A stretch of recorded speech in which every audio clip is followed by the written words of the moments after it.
This is my reassessment for the circuits 2 with capacitors. My question reads, the circuit in figure 1, which is right here, consists of 2 flashlight batteries, a thick filament bulb, a thin filament bulb, and a very low resistant copper wires.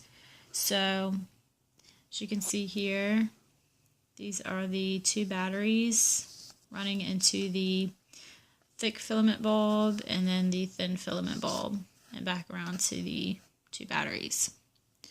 And I have here that the thick filament bulb has 10 ohms as the resistance, and the thin filament bulb has 40 ohms as the resistance. So in the first question, it wanted me to find the current coming out of the battery. So I did the loop rule and did 2 EMF, which I did 2 because there's 2 batteries, minus IR, and then I wrote a subscript 10 because that's the resistance for that bulb, minus IR 40 because 40 is the resistance of that bulb, equals 0 because it makes the loop all the way back around. So I rearrange that for I, and you get this, and then just plug in the EMF from the batteries, which is 1.5 volts that I have written above them, and the resistances, plug that into a calculator, and you get this for the current.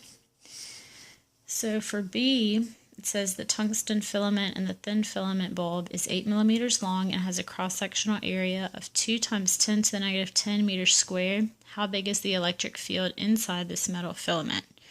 So the thin filament was this one right here from point D to E, the 40 ohm bulb.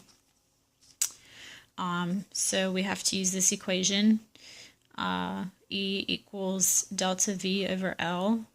We know that the change in potential across this is going to be R times I, which we just used up here, over L. So we just plug in I, which we just found, times the 40 ohms, the resistance, which we were given, over L, the length, 8 millimeters, but I changed that to meters, and we were just given that. And plug that into a calculator, and you get 300 volts meters. And for the last question, it wants the power output of the battery. So we know this equation for power, P equals the current times the change in potential. So we know I from the first equation times the change in potential across those batteries is just going to be 1.5 plus 1.5, which is going to give you 3 volts, and that's 0.18 watts.